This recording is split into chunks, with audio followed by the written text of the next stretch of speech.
नमस्कार साथियों, भारतीय अर्थव्यवस्था के सीरीज में आप सभी लोगों का स्वागत है। आज का हमारा क्लास इन सब टॉपिक पर होने वाला है। मौद्रिक नीति एंकर, हेडलाइन या कोर मुद्रास्फीति, तिरछी मुद्रास्फीति, जीडीपी डिफ्लेटर, आधार प्रभाव, ये सभी टॉपिक मुद्रास्फीति से ही संबंधित कॉन्सेप्ट हैं, अध्याय 7 से संबंधित हैं। पहला हमारा टॉपिक मौद्रिक नीति एंकर, हेडलाइन या कोर मुद्रास्फीति है। सबसे पहले इस हेडिंग को ही समझते हैं, ये कहना क्या चाह रहा है। तो देखिए, मौद्रिक नीति के एंकर के रूप में मॉनेटरी पॉलिसी जो बनाई जाती है उसके एंकर यानी आधार के रूप में फिलहाल हेडलाइन को लिया जा रहा है, यानी कि कंज्यूमर प्राइस इंडेक्स सी यानी कंबाइंड को लिया जा रहा है। तो हेडलाइन का मतलब क्या हुआ? CPIC। तो मौद्रिक नीति एंकर के रूप में आधिकारिक तौर पे फिलहाल हेडलाइन मुद्रास्फीति को रखा जाता है। लेकिन कुछ विशेषज्ञों का मानना है कि हेडलाइन की जगह पर अगर कोर मुद्रास्फीति को रखा जाए तो कल्याण यानी कि वेलफेयर ज्यादा किया जा सकता है लोगों का, ठीक है, या फिर मुद्रास्फीति पर कंट्रोल, नियंत्रण ज्यादा अच्छे तरीके से हो पाएगा। ये कुछ लोगों का तर्क है, ठीक है। तो एक फैक्ट आपको बस ये याद रखना है कि मौद्रिक नीति एंकर के रूप में फिलहाल हेडलाइन मुद्रास्फीति यानी CPIC को लिया जा रहा है, ये तो फैक्ट है। अब भविष्य में कोर को लिया जाएगा ये एक अलग बात है, या नहीं लिया जाएगा, लेकिन जो तर्क है यहाँ हम देखेंगे। कोर किसको कहते हैं वो भी आपको यहाँ पता चलेगा, पिछले क्लासेस में भी मैंने बताया है। तो हाल में कई विशेषज्ञों के द्वारा मौद्रिक नीति यानी मॉनेटरी पॉलिसी निर्माण के लिए मर्म मुद्रास्फीति यानी कोर इन्फ्लेशन को बेहतर विकल्प बताया जा रहा है। अब कोर मुद्रास्फीति की गणना करते कैसे हैं? कोर जैसे शब्द से ही स्पष्ट है कि इसमें कुछ जो महत्वपूर्ण चीज है बस उसी को लिया जाता है। जो परिवर्तन जिसके मूल्यों में परिवर्तन लगातार होते रहता है उसको हटा दिया जाता है। तो किसको किसको हटाया जाता है? तो कोर इन्फ्लेशन के अंतर्गत खाद्य वस्तुएं, ईंधन और अन्य परिवर्तनशील मदों को बाहर कर दिया जाता है। उसके बाद जो इन्फ्लेशन निकलता है डाटा, उसको कोर इन्फ्लेशन कहा जाता है। इसको हम लोग पहले भी समझ चुके हैं, इसको बाकी यहाँ आप दिमाग में सेट कर लो एक बार। इस विचार के पीछे तर्क यह दिया जा रहा है कि खाद्य वस्तु और ईंधन का मूल्य चूंकि आपूर्ति पक्ष जो सप्लाई साइड है उससे तय होता है, अतः ये मौद्रिक घटनाएं नहीं हैं। हाल के कुछ अध्ययनों का यह भी मानना है कि कोर मुद्रास्फीति को लक्षित करने से कल्याण को ज्यादा से ज्यादा किया जा सकता है, मैक्सिमाइज किया जा सकता है, महत्वहीकृत किया जा सकता है। इन अध्ययनों का यह भी मानना है कि बाजार पूर्ण होता है जो घरों को मूल्य वृद्धि से बचाव करता है, यानी मार्केट जो है कंप्लीट होता है अगर हम मार्केट पे पूरी तरह से निर्भर हो जाएं, ठीक है। मार्केट पे अगर पूरी तरह से निर्भर हो जाएं तो घरों को यानी हाउस होल्ड को मूल्य वृद्धियों से बचाया जा सकता है। क्यों? क्योंकि यहाँ जो लगातार चेंज होने वाली वस्तुएं हैं यानी कि खाद्य वस्तुएं, ईंधन आदि आदि आदि को हटा दिया तो जो बचा एकदम से ठोस चीज बचा, और उसके आधार पे जब सरकार मौद्रिक नीतियों का, RBI मौद्रिक नीतियों का निर्माण करेगी तो मौद्रिक नीतियों का निर्माण करेगी, मुद्रास्फीति को नियंत्रित करने का प्रयास करेगी तो मुद्रास्फीति ज्यादा नियंत्रित हो पाएंगे। ऐसा कुछ तर्क दिया जा रहा है विशेषज्ञों के द्वारा। लेकिन आर्थिक सर्वेक्षण 2021-22 के अनुसार 2 कारणों से विकासशील अर्थव्यवस्थाओं के बाजार पूर्ण नहीं होते हैं। अब ये जो तर्क पीछे दिया गया था कि बाजार पूर्ण होते हैं इसीलिए कोर मुद्रास्फीति ज्यादा अच्छा विकल्प हो सकता है, लेकिन बाजार पूर्ण होते हैं या नहीं होते ये एक सेपरेट क्वेश्चन भी हो सकता है, ठीक है। इकोनॉमी का एक बहुत बड़ा ये एक डिस्कशन का पॉइंट हो सकता है कि बाजार कंप्लीट अपने आप में होता है या नहीं होता है।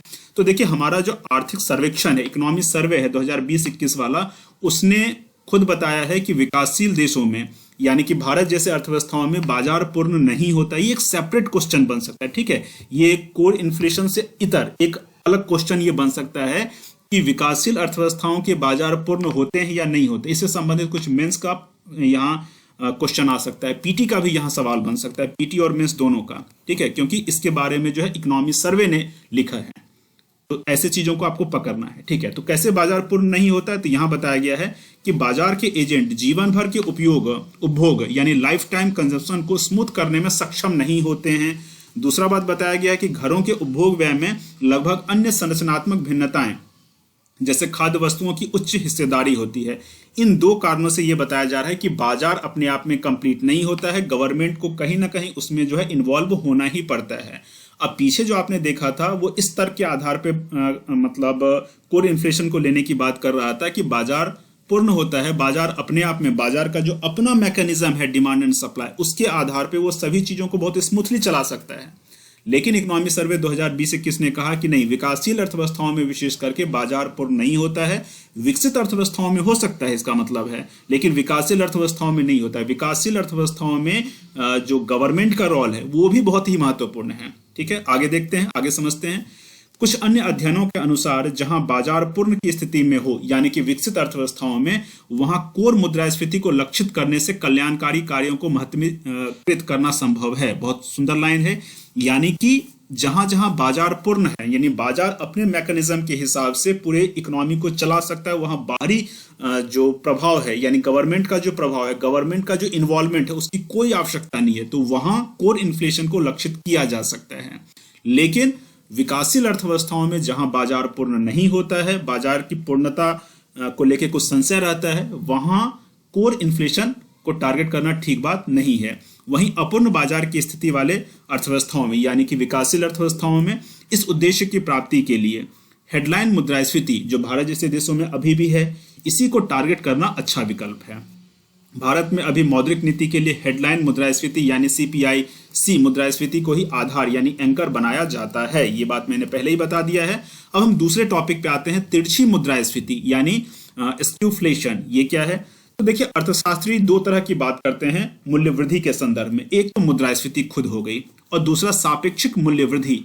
अब दोनों शब्दों को समझते हैं। तिरछी मुद्रास्फीति इन दोनों के बीच का मामला है। तिरछी मुद्रास्फीति को टेढ़ी मुद्रास्फीति भी कहते हैं, वो आगे लिखा हुआ भी है। तो मुद्रास्फीति और सापेक्षिक मूल्य वृद्धि के बीच का एक मामला होता है, उसको तिरछी मुद्रास्फीति कहते हैं। लेकिन पहले आप समझ लें कि मुद्रास्फीति क्या होती है और सापेक्षिक मूल्य वृद्धि क्या होती है। इन दोनों को समझेंगे तो तिरछी मुद्रास्फीति भी आपको समझ में आ जाएगा। मूल्य वृद्धि मतलब क्या होता है? मुद्रास्फीति का मतलब पहले देखते हैं। मुद्रास्फीति का मतलब होता है एक स्थिर व सतत सर्व वस्तु मूल्य में वृद्धि। यानी कि मान लो कि पूरे देश की बात अगर की जा रही है तो पूरे देश में सभी वस्तुओं के मूल्य में वृद्धि हो गई। जैसे मुझे लैपटॉप खरीदना है, अगर सिर्फ लैपटॉप के मूल्य में वृद्धि हो रही है तो उसको मुद्रास्फीति नहीं कहेंगे। लेकिन हर एक वस्तु के मूल्य में वृद्धि अगर हो गई और एक स्थिरता के साथ, ऐसा नहीं कि आज हुआ और कल खत्म हो गया, ऐसा नहीं है, एक सिस्टमैटिक ढंग से एक सीक्वेंस के थ्रू, ठीक है, सभी वस्तुओं के मूल्य में वृद्धि हो जा रही है, तो उसको इन्फ्लेशन कहा जाता है। जबकि सापेक्षिक मूल्य वृद्धि एक अलग कॉन्सेप्ट है। इसका मतलब होता है कि एक वस्तु के मूल्य में वृद्धि हो गई, लैपटॉप के मूल्य में वृद्धि हो गई, या फिर इलेक्ट्रॉनिक सामानों के, कहा जा रहा है ना कि वस्तुओं के छोटे समूह, मान लो कि सभी इलेक्ट्रॉनिक वस्तुओं के सामान्य मूल्य में वृद्धि हो गई, खाद्य वस्तुएं जो है उसके मूल्य में वृद्धि हो गई, कुछ इस तरह की बातें अगर होती हैं तो उसको सापेक्षिक मूल्य वृद्धि कहेंगे। क्लियर है? तो मुद्रास्फीति आपका क्लियर है, सापेक्षिक मूल्य वृद्धि क्लियर है। मुद्रास्फीति स्थिर होगा और सर्व वस्तु होगा, यानी कि पूरे देश में लगभग हर एक चीजों के मूल्य में वृद्धि हो जा रही है। यानी ये गंभीर मुद्दा है, ये पॉलिसी मेकिंग का मुद्दा कहीं ना कहीं हो जाता है। जबकि सापेक्षिक मूल्य वृद्धि, जैसे कई बार आपने सुना होगा कि प्याज के मूल्य में वृद्धि हो गई, तो वो मुद्रास्फीति नहीं कहलाएगा, वो सापेक्षिक मूल्य वृद्धि कहला रहा है। ठीक है। अब तिरछी मुद्रास्फीति क्या होती है? मुद्रास्फीति एवं सापेक्षिक मूल्य वृद्धि के अलावा एक तीसरी स्थिति हो सकती है, थर्ड कंडीशन हो सकता है, ठीक है, जिसमें किसी वस्तु विशेष या फिर वस्तुओं के एक छोटे समूह में निरंतरता के साथ स्थिर समयावधि में बिना किसी पारंपरिक अभिधन यानी कि ट्रेडिशनल डेस्टिनेशन के मूल्य में वृद्धि होती है। यानी दोनों के बीच की स्थिति है, सभी वस्तुओं के मूल्य में नहीं, बल्कि कुछ वस्तु विशेष या फिर वस्तु के एक छोटे समूह में वृद्धि होती है। ये एक कंडीशन हुआ, सापेक्षिक मूल्य वृद्धि वाला यहां गुण है। दूसरा, निरंतरता के साथ स्थिर समयावधि के में, ठीक है, यानी स्थिरता के साथ वृद्धि हो रही है, यानी कि ये एक मुद्रास्फीति वाला कंडीशन हो गया। तो दोनों का कंडीशन, जिसमें मुद्रास्फीति और सापेक्षिक मूल्य वृद्धि दोनों का कंडीशन साथ में आ जाए, तो उसको हम लोग क्या कहते हैं? तीसरी स्थिति कहते हैं, यानी कि तिरछी मुद्रास्फीति कहते हैं या फिर टेढ़ी मुद्रास्फीति कहते हैं। ठीक है। और ऐसा नहीं है कि ये ऑफिशियल टर्म नहीं है, आर्थिक सर्वेक्षण 2009-10 में इसका औपचारिक रूप से यानी कि सिस्टमैटिक ढंग से ऑफिशियल इस टर्म का इस्तेमाल किया गया था। इसका उदाहरण देख लेते हैं। भारत में 2009 के अंतिम महीनों में खाद्य पदार्थों के दाम बढ़ते रहे और यह क्रम 2010 की शुरुआत तक चला। उसी दौरान गैर खाद्य पदार्थों के मूल्य स्थिर रहे, यानी खाद्य पदार्थों का मूल्य बढ़ गया लेकिन जो गैर खाद्य पदार्थ हैं उसका मूल्य नहीं बढ़ा।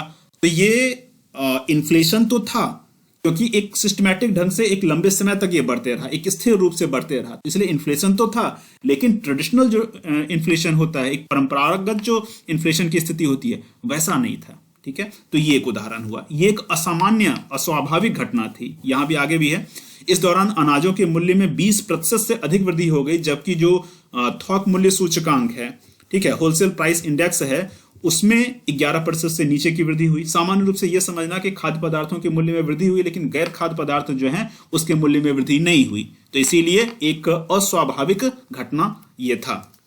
यहां तक क्लियर है? आई होप ये बात आपको समझ में आ गई होगी। अब हम नेक्स्ट टॉपिक पे चलते हैं, दैट इज जीडीपी डिफ्लेटर। देखो जीडीपी डिफ्लेटर के बारे में पहले भी हम लोग बात कर चुके हैं। ये चैप्टर फर्स्ट जो था, चैप्टर 1 में क्लास 8 था, चैप्टर फर्स्ट क्लास 8। अगर जिन लोगों ने देखा होगा तो उनको तो जीडीपी डिफ्लेटर पूरी तरह से समझ में आ जाएगा, जिन लोगों ने नहीं देखा है उनको कंफ्यूजन होगा, लेकिन कोई बात नहीं, मैं आपको पूरा समझाता हूं। एक और बात है कि जो लोग भी क्लास को फॉलो कर रहे हैं ढंग से फॉलो करें, यानी कि अभी लगभग मुझे लगता है कि 40 से 45 मैंने वीडियोस डाले हैं इकोनॉमी पे, तो सभी वीडियोस को सिस्टमैटिक ढंग से देख लें, सबका एक शॉर्ट नोट्स डेवलप कर लें अपना, ठीक है। और इसका पीडीएफ वगैरह अगर ले सकते हैं उस ग्रुप में जुड़ के तो पीडीएफ भी प्राप्त कर लें। उससे क्या होगा कि बार बार आपको वीडियो नहीं चलाना पड़ेगा, पीडीएफ आपके पास है, उसका शॉर्ट नोट्स बनाएं। जब कभी शॉर्ट नोट्स को रिवीजन के दौरान कंफ्यूजन हो तो विस्तारित रूप से आप पीडीएफ में जाएं, ठीक है। अलग से किताब को पढ़ने की कोई आवश्यकता है नहीं, पढ़ना चाहें तो पढ़ भी सकते हैं। रिवीजन जरूर करते रहें, रिवीजन नहीं करेंगे बहुत ही विस्तारित एक विषय है, कंफ्यूजन होगा, ठीक है। और जो लोग स्टूडेंट बन चुके हैं इस पूरे सीरीज के, यानी कि जो लोग ग्रुप में जुड़ चुके हैं उन्हीं को मैं स्टूडेंट मानता हूं, बाकी सब तो एक तरह से व्यूअर हैं, ठीक है, दर्शक हैं, तो देखते रहें वो। लेकिन जो परंपरागत तौर पे यहाँ स्टूडेंट बने हैं, मात्र 249 मैंने कहा था कि पे करने के लिए, उसके बाद वो एक ग्रुप में शामिल कर लिया जाता है, ताकि कम बच्चे जब रहते हैं तो उसको मैं आराम से गाइड कर सकूंगा, ठीक है। बाकी यूट्यूब पे तो बहुत सारे लोग पूछते रहते हैं, तो एक एक चीज को रिवीजन करें, जहां कंफ्यूजन हो उसको पूछें, शॉर्ट नोट्स बनाएं, लगातार रिवीजन करते रहें, ठीक है। तो चलिए इस टॉपिक पे आ जाते हैं। जीडीपी डिफ्लेटर का मतलब क्या होता है? जीडीपी डिफ्लेटर को कहते हैं जीडीपी अपस्फीति कारक। अपस्फीति कारक को अवस्फीति कारक भी कहते हैं, तो प की जगह पे व भी होता है। पिछले क्लास में ये वाला जो क्लास था, क्लास 8 था ये चैप्टर 1 का, उसमें अवस्फीति कारक मैंने बोला, तो वो भी ठीक है, कोई कंफ्यूजन नहीं है, दोनों हिंदी यूज होता है, ठीक है। इवन इसे रमेश सिंह की किताब में दोनों वर्ड का यूज किया गया है, तो इंग्लिश लेकिन ध्यान रखेंगे। तो इसका मतलब किसी देश के चालू मूल्य यानी करंट प्राइस और स्थिर मूल्य यानी कांस्टेंट प्राइस के जीडीपी का एक अनुपात है। इसका फॉर्मूला देखते हैं, आपको पूरी तरह से बात समझ में आएगी, फिर इसका उपयोग क्या है ये भी आपको समझ में आएगा। तो देखिए जीडीपी डिफ्लेटर का फॉर्मूला जो है वो ये है, चालू मूल्य, चालू मूल्यों पर जीडीपी और स्थिर मूल्यों पर जीडीपी। अब आप ये बताएं कि चालू मूल्य यानी करंट प्राइस पे जो जीडीपी होता है उसको क्या कहा जाता है? करंट प्राइस पे जो जीडीपी होता है उसको क्या कहा जाता है? तो करंट प्राइस पे जो जीडीपी होता है उसको नॉमिनल जीडीपी कहा जाता है, और स्थिर मूल्यों पर जो होता है उसको रियल कहा जाता है ना। अगर इतनी बात आपको इतने क्लास करने के बाद भी नहीं समझ में आ रही है तो उसका मतलब है कि आपने रिवीजन ढंग से नहीं किया होगा, ठीक है। नॉमिनल, पीछे भी वर्ड आ रहा था मुद्रास्फीति वाले में भी, नॉमिनल जैसे मान लो कि बैंक नॉमिनल रेट तय करते हैं और रियल रेट कुछ होता है। नॉमिनल का मतलब होता है कि एक लमसम, नॉमिनल का मतलब होता है कि एक नाम मात्र का या लमसम एक रेट को तय कर दिया जाना अभी के हिसाब से, फिर उसको इन्फ्लेशन वगैरह से जब एडजस्ट करेंगे तब रियल वाला प्राप्त होगा, ठीक है। तो चालू मूल्य पे जो जीडीपी होता है उसको नॉमिनल कहते हैं, मतलब एक लमसम जीडीपी, हम समझ लें कि इतना जीडीपी हुआ। और स्थिर मूल्यों पर जब होगा तो उसको रियल जीडीपी कहेंगे। जब रियल होगा तो उसमें क्या होगा, बेस ईयर होगा, तभी वो रियल होगा। जैसे अभी जो बेस ईयर है वो कौन सा है, जरा फटाफट बताना, जो लोग लगातार क्लास कर रहे हैं। अभी 2011-12 का बेस ईयर है, उसके आधार पे रियल जीडीपी होता है, स्थिर मूल्यों पर जीडीपी होता है। स्थिर मूल्य मतलब 11-12 के आधार पे वो होता है, ठीक है। ये क्यों होता है, जीडीपी डिफ्लेटर का मतलब क्या होता है और क्या होता है? तो देखो जीडीपी डिफ्लेटर जो है वो ये दिखाता है कि कितना ज्यादा प्राइस राइज हुआ है, मतलब मूल्यों में कितनी वृद्धि हुई है, इस बात को शो करने के लिए जीडीपी डिफ्लेटर का प्रयोग किया जाता है। ये आगे स्लाइड में लिखा हुआ भी होगा, आपको अलग से लिखने की आवश्यकता नहीं है, लेकिन फिर भी मैं लिख देता हूं, to find the overall rise in the level of price,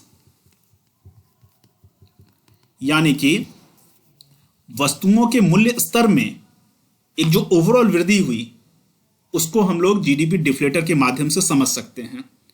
क्यों ऐसा? क्योंकि स्थिर मूल्यों पे जो मूल्य है और चालू मूल्यों पे जो है, दोनों का एक तरह से क्या हो जाता है, अनुपात हो जाता है। अच्छा, इसमें एक चीज छूट गया, यहां गुणे 100 भी करना है, क्योंकि प्रतिशत में निकलना है इसलिए 100 से गुणा आपको करना पड़ेगा। ठीक है, एक और बात मैं बता दूं, रियल जीडीपी और नॉमिनल जीडीपी के संदर्भ में एक सवाल मैंने एक दिन पूछा था कि भारत की अर्थव्यवस्था को 5 ट्रिलियन की अर्थव्यवस्था बनाना है। ये मैंने एक बार पूछा था कि भारत की अर्थव्यवस्था को 5 ट्रिलियन इकोनॉमी बनाना है 2024-25 तक। ठीक है, तो वो नॉमिनल जीडीपी होगा या रियल जीडीपी होगा? नॉमिनल होगा या रियल होगा? तो देखो, नॉमिनल जीडीपी के आधार पे अभी एक टारगेट तय किया गया था कि 5 ट्रिलियन की अर्थव्यवस्था बननी है। ठीक है, क्योंकि नॉमिनल के हिसाब से भारत का स्थान अभी पूरी दुनिया में लगभग 7वां या 8वां है, शायद 7वां है, और 2.7 ट्रिलियन के आसपास अभी हम हैं, एग्जिस्ट कर रहे हैं। अब इसको 2.78 को हमें पहुंचाना है कितना? 5 ट्रिलियन। तो 5 ट्रिलियन का जो टारगेट है वो नॉमिनल से जुड़ा हुआ है, इस बात को ध्यान में रखना। ठीक है, एक और बात मैं यहां आपको बता दूं, ये बात तो आपको समझ में आ गई है। अब इसमें हम लोग कुछ एग्जाम्पल लेकर के तुलना भी कर सकते हैं। आप इस चैप्टर में चले जाना, यहाँ मैंने तुलना वगैरह किया है और अच्छे से आपको समझ में आ जाएगा। देखो, जीडीपी का जो गणना किया जाता है, जीडीपी की जो गणना की जाती है वो 3 तरीके से बेसिकली की जाती है। एक तो पीपीपी के आधार पे, यानी क्रय शक्ति तुल्यता, परचेजिंग पावर पैरिटी के आधार पे। दूसरा नॉमिनल के आधार पे,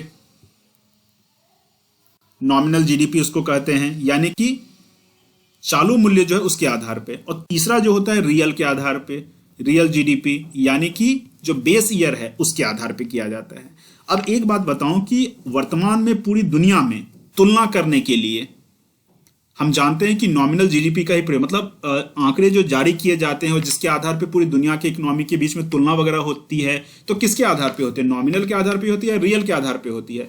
नॉमिनल के आधार पे होती है। इसीलिए भारत सरकार ने 5 ट्रिलियन का जो एक टारगेट रखा है वो रियल के बारे में नहीं बोला है, नॉमिनल के बारे में बोला है। जबकि उसको रियल के बारे में बोलता तो फिगर जो है तो ज्यादा क्लियर होता। क्यों ऐसा क्यों होता है? ऐसा होता है इसलिए है क्योंकि जब हम रियल में, जब हम लोग नॉमिनल में जब हम लोग इन्फ्लेशन को एडजस्ट कर देते हैं, ठीक है, इन्फ्लेशन को जब एडजस्ट कर देते हैं तब जो फिगर निकलता है वो रियल वाला निकल के आ जाएगा। ठीक है, यानी कि नॉमिनल वाले में जो है वो इन्फ्लेशन इंक्लूड है। तो इन्फ्लेशन इंक्लूड होने के बावजूद पूरी दुनिया में आज के तारीख में नॉमिनल जीडीपी को ही महत्व दिया जाता है, इसी के आंकड़े के आधार पर तुलना की जाती है।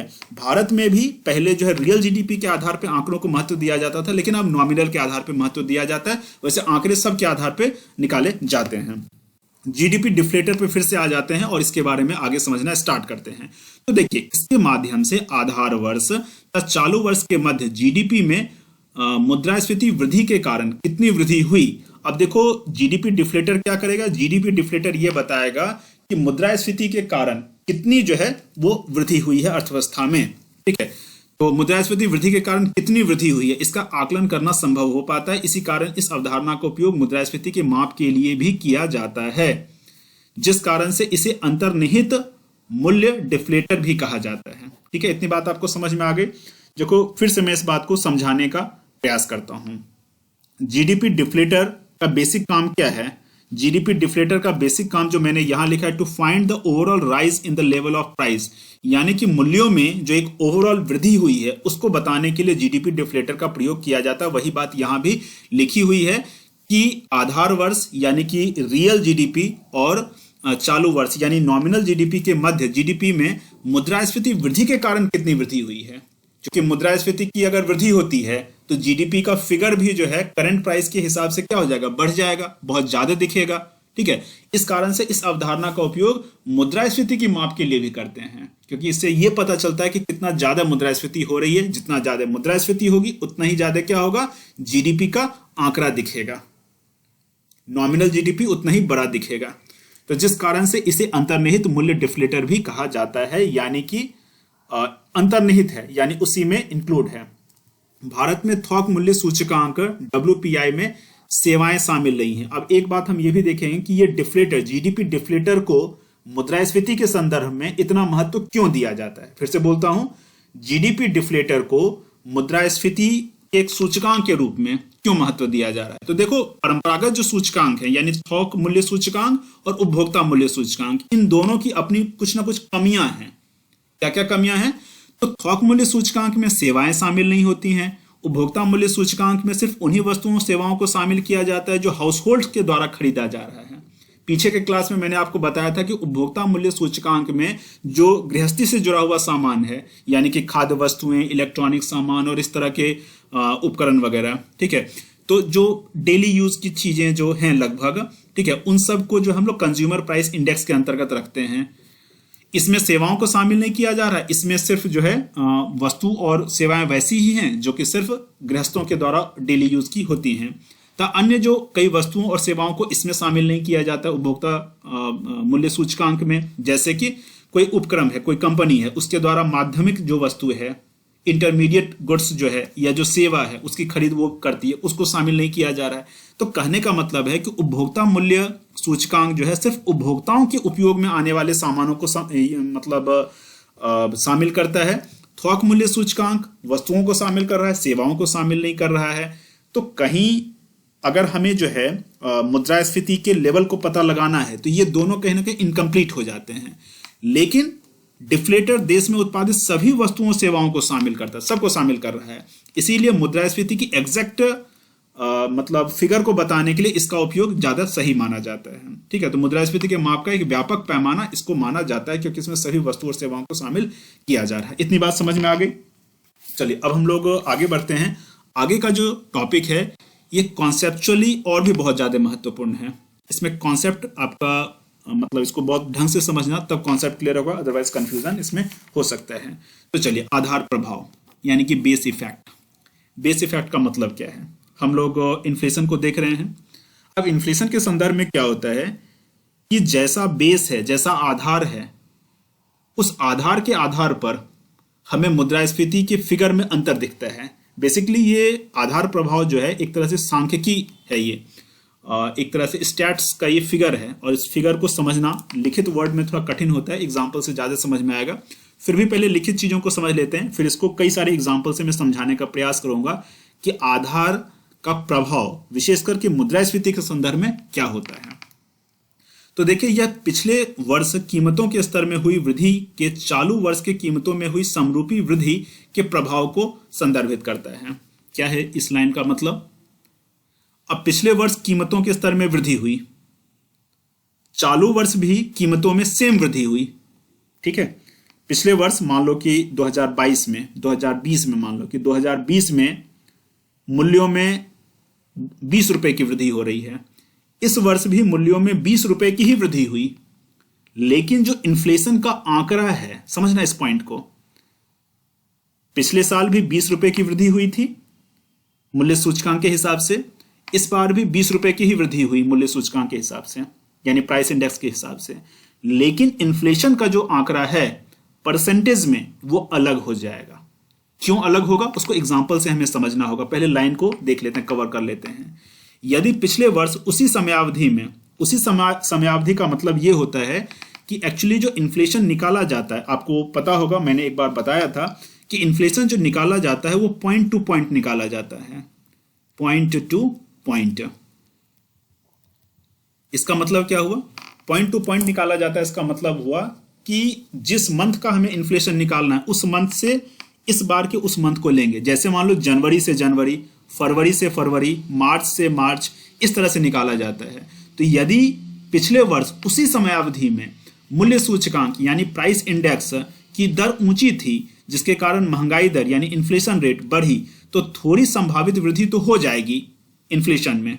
यानी कि प्राइस इंडेक्स में, जैसे पीछे मैंने बताया था कि मान लो कि प्राइस इंडेक्स में एक साल जो है 20 की वृद्धि हो रही है, अगले साल भी 20 की ही वृद्धि हो रही है, 20-20 रुपए की वृद्धि हो रही है।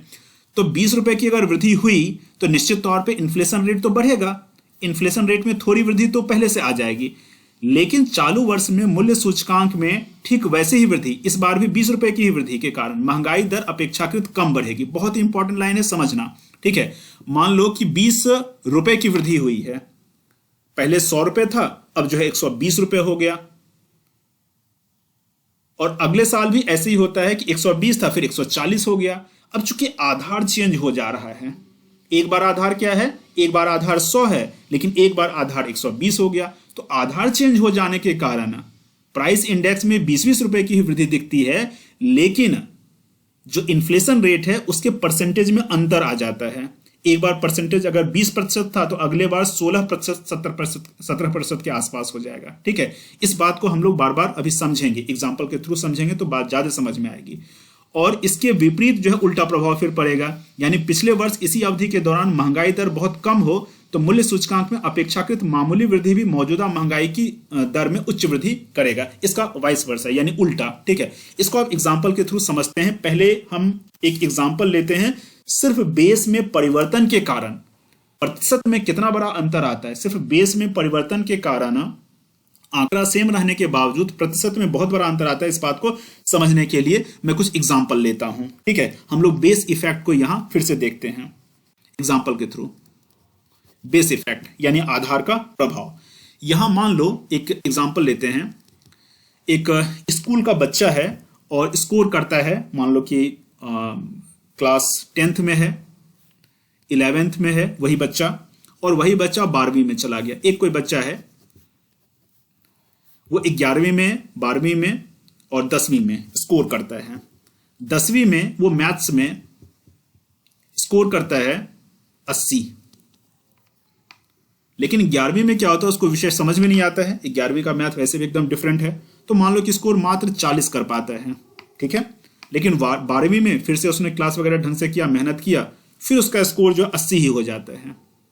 अब जरा गौर करना कि यहां जो उसकी वृद्धि जो घटा है वो कितना, 40 ही तो घटा है। 80 लाया था फिर 40 ले आया। इसका मतलब है कि 40 की कमी हुई, लेकिन इसी कमी को अगर हमें प्रतिशत में दिखाना है तो कितनी की कमी हुई। ये कमी जो है 50% की हो गई, है ना।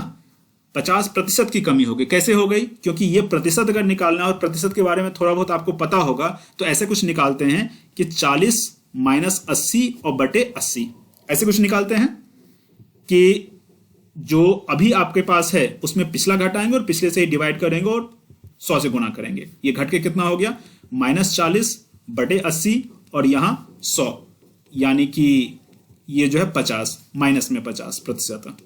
ठीक है, अब यहां गौर करना कि यहां जो उसकी वृद्धि हो रही है, वृद्धि तो 40 की ही वृद्धि हो रही है, कोई बहुत ज्यादा वृद्धि नहीं हो रही है। लेकिन अगर प्रतिशत में से वृद्धि को निकालें तो कितना होगा, अब देख लीजिए, 80 माइनस 40 बटे 40 और गुणे 100, यानी कि ये वृद्धि जो है ये 100% की वृद्धि दिखाएगा। बात समझ पा रहे हैं? यही बात जो है आपको मतलब इन्फ्लेशन के संदर्भ में भी है कि मूल्य सूचकांक में, मान लो कि मूल्य सूचकांक में कमी जो है वो 40 की हुई, फिर 40 की वृद्धि हो गई, लेकिन इन्फ्लेशन में जब हम कमी या ज्यादा दिखाते हैं तो उसमें 50% की कमी हुई, लेकिन वृद्धि यहां 100 की वृद्धि दिख जा रही है। ये ऐसा इसलिए होता है क्योंकि आधार में जो है वो परिवर्तन आ जाता है, बेस में जो है परिवर्तन आ जाता है, और बेस में परिवर्तन नॉर्मल नहीं दिखता, वो बहुत ज्यादा जो है, जैसे यहां वृद्धि है बहुत ज्यादा दिख गई, तो कोई सिर्फ परसेंटेज को देखेगा, यानी कि महंगाई के प्रतिशत को देखेगा तो उसको लगेगा कि यार 100%, मतलब बहुत ज्यादा दिखेगा वो फिगर। ठीक है, यह एग्जाम्पल है, और भी कुछ एग्जाम्पल को ले सकते हैं। इस बेस ईयर का इफेक्ट हर जगह होता है। मान लो कि जीडीपी के संदर्भ में इस इफेक्ट को हम लोग देखते हैं। 2020 का आंकड़ा लेते हैं, 2021 का आंकड़ा लेते हैं और 2022 का आंकड़ा लेते हैं। एक ऐसे ही समझने का प्रयास करते हैं बस। ठीक है, मान लो कि 2020 में जीडीपी का आंकड़ा 100 था, अब 2021 में जीडीपी का आंकड़ा जो है 70 हो गया। अब 2022 में परिवर्तन आएगा तो ये कहा जा रहा है कि इसमें कमी कितने प्रतिशत की हुई, इसमें कमी जो है 30% की हुई। अब कहते हैं चलो ठीक है, अच्छी बात है, 30% की कमी हुई तो 30% की वृद्धि कर देते हैं। मान लो कि 30% का आपने वृद्धि कर दिया, तो क्या ये पुनः 100 हो पाएगा? पुनः तो 100 नहीं हो पाएगा, प्रतिशत आप निकाल लेना, ये पुनः जो है 91 ही हो पाएगा। 21 यानी 7 या 21, यहाँ 21 जुड़ जाएगा तो यानी 91। तो यहां 100 से चले थे 70 और फिर 91 में पहुंचे, जबकि प्रतिशत में देखा जाए तो जितनी प्रतिशत की कमी हुई उतनी प्रतिशत की वृद्धि होने पर 100 तो हो जाना चाहिए था, नहीं होगा। क्यों? क्योंकि आधार में परिवर्तन आ जा रहा है। यहां कमी जो है वो 100 के आधार पे यहां 30% की वृद्धि हो गई, सॉरी कमी हो गई, लेकिन यहां जो वृद्धि हुई है उसका आधार अब 100 नहीं है, उसका आधार अब 70 ही है। चूंकि आधार में परिवर्तन हुआ इसीलिए उसका रिजल्ट जो है उसमें परिवर्तन आ गया। इस बात को समझ पाए। चलिए, ये तो मैंने जीडीपी का और एक बच्चे के मैथ स्कोर का मैंने एग्जाम्पल देकर के आपको समझाने का प्रयास किया। अब जो हम रियल एग्जाम्पल लेते हैं, ठीक है, जो कि जिस बुक को हम लोग पढ़ रहे हैं उस बुक में भी वो एग्जाम्पल दिया गया, उस एग्जाम्पल से समझते हैं। तो चलिए, इस तरह का कुछ है कि प्राइस इंडेक्स,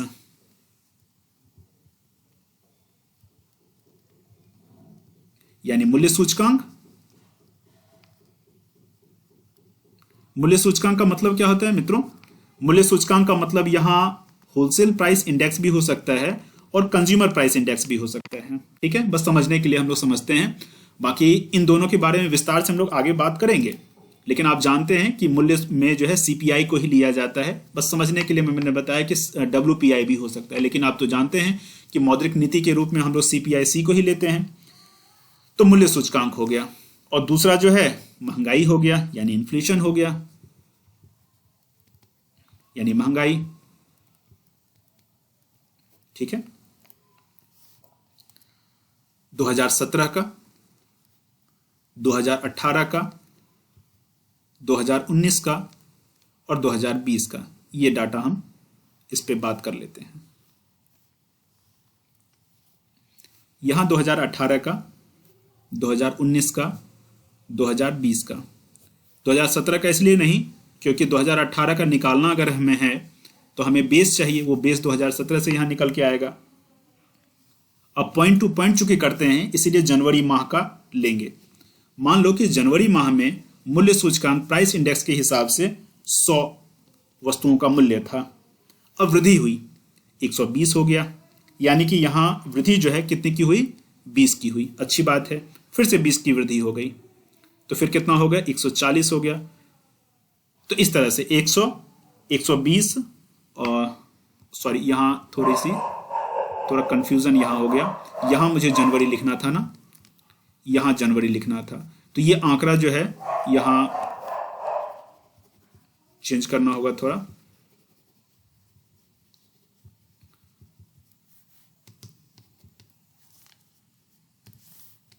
ठीक है, यहां आंकड़ा फिर से एक बार लेते हैं। जनवरी का था 100, वृद्धि हुई तो 120, फिर वृद्धि हुई तो 140, फिर वृद्धि हुई 160। क्लियर है? यहां वृद्धि जो है 20-20 का हो रहा है, 20-20 का जो है वृद्धि होता चला जा रहा है। अब 2018 का जब हम निकालेंगे इन्फ्लेशन के हिसाब से, तो इन्फ्लेशन निकालने का अपना फॉर्मूला होता है। पीछे जो मैंने मैथ का और जीडीपी का जो फॉर्मूला बताया था वही होता है, लेकिन उस फॉर्मूले को मैं यहां लिख भी देता हूं। ठीक है, महंगाई दर निकालने का एक सूचकांक होता है, एक फॉर्मूला होता है, वो ये है चालू मूल्य सूचकांक माइनस पिछले वर्ष का मूल्य सूचकांक और डिवाइड किससे करेंगे? पिछले वर्ष से करेंगे। तो पिछले वर्ष का मूल्य सूचकांक और यहां 100 से मल्टीप्लाई करना होगा, तभी ये प्रतिशत में निकल पाएगा। ये क्या है? इन्फ्लेशन रेट निकालने का है,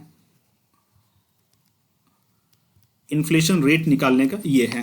ठीक है, अब 2018 का जरा निकाल लो, तो 2018 का कैसे निकलेगा? तो चालू मूल्य सूचकांक, तो चालू मूल्य सूचकांक 18 का निकालने, यानी 120 और उसमें घटाएंगे यानी 100, फिर उसको 100 से फिर यहां 100, तो कितना निकल जाएगा? ये 20% निकलेगा। सिंपल सी बात है, 20/100 और ये 100, तो 20 निकल गया। यहां 20 वृद्धि जो है कितनी प्रतिशत की हो गई? 20% की वृद्धि हो गई। ठीक है, महंगाई में वृद्धि को यहां शो किया जा रहा है, यहां महंगाई को, यहां महंगाई में वृद्धि को शो किया जा रहा है। फिर 2019 का निकालेंगे, तो 2019 का कैसे निकलेगा? तो 2019 में जो मूल्य था यानी 140 और पिछले वर्ष का जो मूल्य है वो 120 और बटे 120 से और फिर ये 100, तो ये कितना निकलेगा? यह वृद्धि जो है वो 16.67 निकलता है। उसी तरह से ये जब निकालेंगे तो ये 14.29 निकलेगा। ठीक है, तो अब यहां देखो कि यहां मूल्यों में जो वृद्धि है वो मात्र 20-20 की ही हो रही है, लेकिन आधार चूंकि हर एक बार चेंज होता चला जा रहा है, इसीलिए समान होने के बावजूद, मूल्य सूचकांक में समान वृद्धि होने के बावजूद महंगाई के प्रतिशत में समान वृद्धि नहीं हो रही है। यहां जितना हो रहा है उससे कम हो गया, उससे कम हो गया, क्योंकि बेस क्या हो रहा है, बेस बड़ा होता चला जा रहा है। तो जैसे जैसे बेस बड़ा होता चला जाएगा, महंगाई का जो आंकड़ा है वो कम होता चला जाएगा। इसी को कहते हैं बेस इफेक्ट।